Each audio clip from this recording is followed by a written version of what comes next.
Une campagne de plus en plus tendue à 6 jours du second tour. Les polémiques et les affaires occupent une place centrale, comme celle de Mediapart, contre lequel Nicolas Sarkozy a annoncé qu'il allait porter plainte. Le site a en effet publié un document présenté comme une preuve de financement par l'ancien régime libyen de la campagne du président sortant en 2007. Un faux grossier, selon le candidat de l'UMP, Florence Lamy. Mediapart est une officine, Monsieur Plenel, c'est le bidonnage à chaque fois. Ce document est un faux, grossier. Mis en cause par Mediapart, Nicolas Sarkozy multiplie attaques et démentis et annonce qu'il va porter plainte contre le site avant la fin de la semaine. Ceux qui mentent, ceux qui font défaut, doivent être condamnés par la justice. De son côté, François Hollande dément tout lien entre le Parti socialiste et Mediapart et estime que la justice doit être saisie. J'aurais inspiré quoi que ce soit, qui que ce soit qui peut le penser. C'est ce que j'ai besoin, moi, qu'il y ait des journaux qui sortent des affaires. Si c'est un faux, eh bien, le site sera condamné. Et si ce n'était pas un faux, à ce moment-là, il y aurait des explications à fournir. La justice doit faire toute la clarté sur cette affaire. C'est aussi l'avis de l'ancien adversaire de Nicolas Sarkozy en 2007. J'aimerais bien savoir la vérité. Les Français aimeraient bien savoir la vérité. Pour savoir si l'élection de 2007 s'est déroulée dans des conditions légales. Sinon, ça voudrait dire que pendant 5 ans... Nicolas Sarkozy a exercé son mandat de façon totalement illégitime. Présenté comme émanant des services secrets libyens, le document publié samedi par Mediapart fait état d'un accord de Tripoli pour financer la campagne 2007 de Nicolas Sarkozy pour un montant de 50 millions d'euros. Une note signée Moussa Koussa que son destinataire Bachir Saleh, ex-directeur de cabinet de Mouammar Kadhafi, dément avoir reçu et dont il met en cause l'authenticité. Et ce matin, Nicolas Sarkozy a lancé une nouvelle charge contre la CGT, accusée de trahir la cause du syndicalisme en ayant appelé à voter contre lui. À la veille d'un grand meeting au Trocadéro où il prononcera un discours sur la valeur du travail, les réserves sont de plus en plus marquées au sein de la majorité à l'égard de ces charges répétées contre les syndicats. Écoutez François Fillon et François Chérec pour la CFDT. On a besoin d'avoir un grand syndicat ou des grands syndicats réformistes et de dialoguer avec eux. Je comprends qu'on critique François Chérec quand il attaque Nicolas Sarkozy. Je comprends qu'on critique la CGT quand elle décide de prendre position contre un candidat à l'élection présidentielle. Je n'aime pas qu'on critique les syndicats parce que les syndicats sont nécessaires au fonctionnement de l'économie et du système social français. On se rend compte qu'il y a une forme de schizophrénie aujourd'hui dans la majorité. Le président de la République tape à bras raccourcis sur les syndicats. Le Premier ministre dit évitons de taper sur les syndicats parce que le Premier ministre sait que la CFDT, par exemple, il a su trouver la CFDT pour faire une réforme des retraites en 2003. Nous ne sommes pas l'organisation syndicale qui bloquons les réformes comme il le dit. Et ne pas respecter les syndicats, c'est dangereux pour la démocratie, c'est dangereux pour l'économie, c'est dangereux pour l'emploi. En tout cas, ce 1er mai sera très politique. Nicolas Sarkozy a encore décrit un François Hollande défilant le 1er mai derrière les drapeaux rouges de la CGT, pendant que lui parlera devant une foule de drapeaux tricolores. Le candidat socialiste sera en fait à Nevers pour un hommage à l'ancien Premier ministre Pierre Bérégovoy, mort en 93. Le matin, Marine Le Pen, elle, s'adressera à ses électeurs lors du traditionnel hommage du FN à Jeanne d'Arc. Amandine Atalaya et Julien Beaumont. C'est à qui offrira la plus belle démonstration de force. 3 rassemblements, 3 lieux symboliques. Du Palais Royal à l'Opéra, dès 9h pour le Front National. Place du Trocadéro, vue sur la Tour Eiffel pour l'UMP dès 14h. Puis de Denfert-Rochereau à la Bastille pour les syndicats, départ 15h. Première donc à ouvrir le bal, ou plutôt la bataille, Marine Le Pen. Le Front National a dépensé 100 000 € pour cet événement. Plusieurs dizaines de milliers de personnes peut-être contre 3 000 l'an dernier. Jean-Marie Le Pen fera un discours sur Jeanne d'Arc, puis sa fille sur cette scène géante parlera à ses électeurs du choix à faire le 6 mai. Nicolas Sarkozy lui s'empare pour la première fois du symbole du 1er mai, baptisé Vraie Fête du Travail. Au départ, l'UMP songeait au Champ de Mars, trop grand, trop coûteux. Ce sera le Trocadéro. Déjà plus de 50 000 personnes inscrites, elles arriveront à 14h. 1 heure après, départ du défilé des syndicats. Promis, ont-ils dit, pas de message politique sur les banderoles. Même si la CGT appelle à faire battre Nicolas Sarkozy, plusieurs leaders de gauche seront bien sûr présents. François Hollande, lui, sera loin de tout ce tumulte parisien. Il rendra hommage à Pierre Bérégovoy à Nevers. Il n'a voulu participer à aucun cortège syndical. Et sur ce sondage Ipsos pour Le Monde publié aujourd'hui, l'écart se réduit entre les deux candidats pour le second tour. 53% pour François Hollande, 47% pour Nicolas Sarkozy qui gagne 1 point. Concernant les reports de voix, 14% des électeurs de Marine Le Pen se reporteraient sur François Hollande, 54% sur Nicolas Sarkozy. 80% de l'électorat de Jean-Luc Mélenchon voterait François Hollande, 3% pour Nicolas Sarkozy. Et 34% des électeurs de François Bayrou au premier tour voteraient Hollande, 40% Sarkozy, 26% n'ont pas exprimé de choix. À quelques jours de l'élection, l'association Droit au logement a interpellé les deux candidats ce matin. Plusieurs centaines de manifestants se sont bruyamment rassemblés, tout d'abord devant le QG de campagne de Nicolas Sarkozy, avant de rallier celui de François Hollande.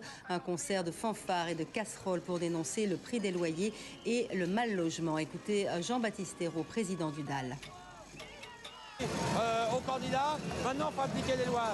Le droit à l'hébergement d'urgence, on n'a jamais autant de sans-abri, il n'y a jamais autant qui crèvent dans les rues, c'est inacceptable. Le droit à l'hébergement d'urgence, c'est une obligation de l'État jusqu'au relogement. Le droit au logement opposable, que les familles qui ont été reconnues, les personnes qui ont été reconnues prioritaires soient relogées. Et si besoin, le droit de réquisition, parce qu'on n'a jamais eu autant de logements vides, 2,4 millions de logements vacants dans notre pays, on n'en a jamais eu autant. La Commission européenne dément la préparation d'une sorte de plan Marshall pour la croissance qui mobiliserait 200 milliards d'euros. Bruxelles estime en effet que les chiffres avancés par El País n'ont aucun fondement. Le quotidien espagnol avait évoqué cette initiative qui incluait plusieurs pistes déjà discutées depuis plusieurs mois par les Européens. Nancy Rice, Isabelle Gounin et Martin Chouraki. Selon El País, Bruxelles s'apprêterait à présenter un plan Marshall inégalé. Le quotidien espagnol avance le chiffre de 200 milliards d'euros d'investissement, à la fois dans le public et le privé, montant démenti par la Commission européenne ce matin. Il n'empêche, ce plan concernerait de grands projets d'infrastructures, mais aussi le secteur des énergies renouvelables. Concrètement, ce plan pourrait passer par un grand emprunt européen sous forme d'euro-obligations, avec un rôle plus important de la BEI et la participation du mécanisme européen de stabilité financière.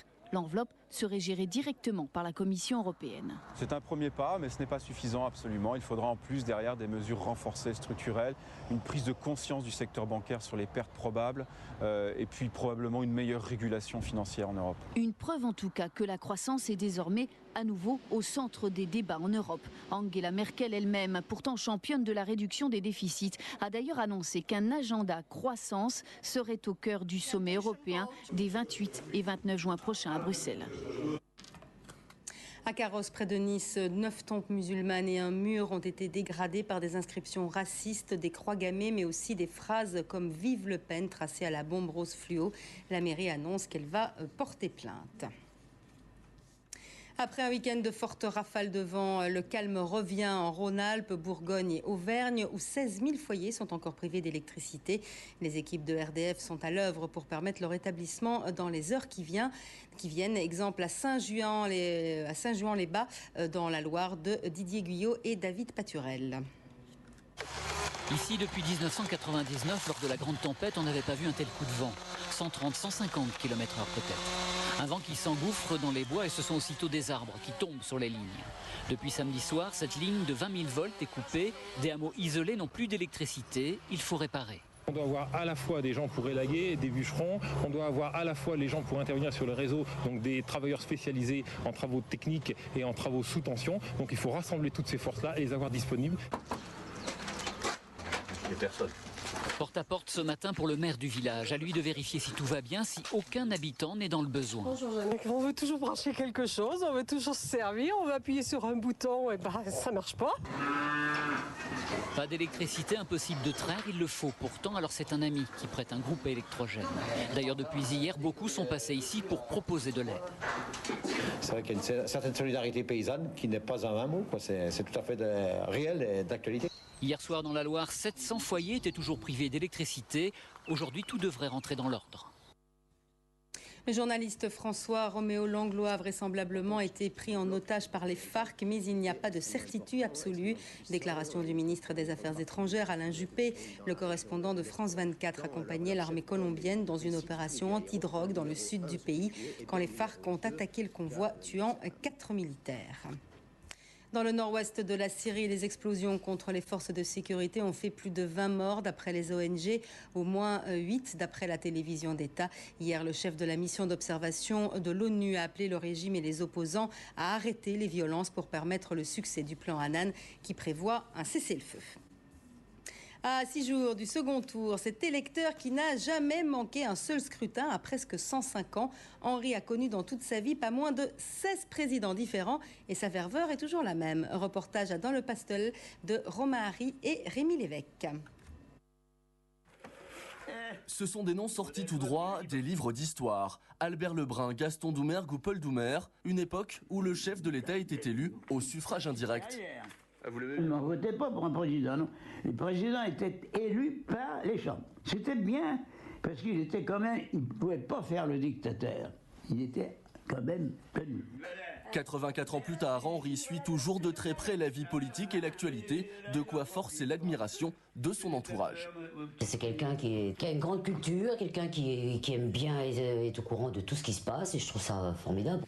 Il faut dire que le centenaire ne manque aucune élection. Dimanche dernier, il s'est même déplacé en personne dans le bureau de vote. Pas question pour lui, malgré son âge, d'être privé de voix. La carte du bonheur. J'ai dit ce que je pensais.